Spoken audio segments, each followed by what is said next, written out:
How does a 9-year-old kid in Hawaii, a poor kid, get to this point? Well, I wasn't poor by most people's standards, but I came from a family with a poor attitude, if you know what I mean. Because rich, poor, middle class, poverty starts with a fundamental attitude.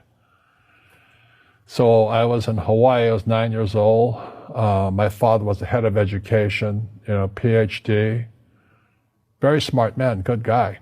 And for some reason, we moved across town and I went to a school with rich kids. So this is a little town called Hilo, Hawaii. That's not on the map anywhere, but it is. It's a sugar plantation town. So when I was 9 years old, I moved to this rich kids school. And suddenly I realized I was poor because it's relative, as Einstein, it's all relative. And my classmates were mostly white guys. And I was one of the few Asians in the class. And these guys, their fathers owned the banks, they owned the plantations, they owned the car dealerships, they owned the meat packing company, they owned the ranches. And I'm going, how come my dad doesn't own that? So I remember raising my hand when I was 9 years old, talking to my fourth grade teacher, and I said, when am I going to learn about money? And she was this woman who should have retired 50 years earlier. She was so sick and tired of kids by this time.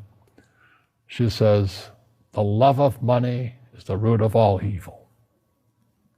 And I said, what am I, in Sunday school? I was this punky little 9-year-old kid. And she says, we don't teach money at school. I said, why not? And she couldn't answer me. And she got very flustered. She said, sit down, take your seat. And then I got curious. I said, why don't we learn about money? She says, go ask your father. He's my boss.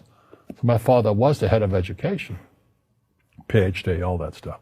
I go home and ask him, I said, why don't we learn about money in school?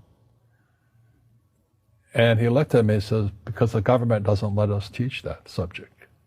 The government tells us what we can teach and what we can't teach.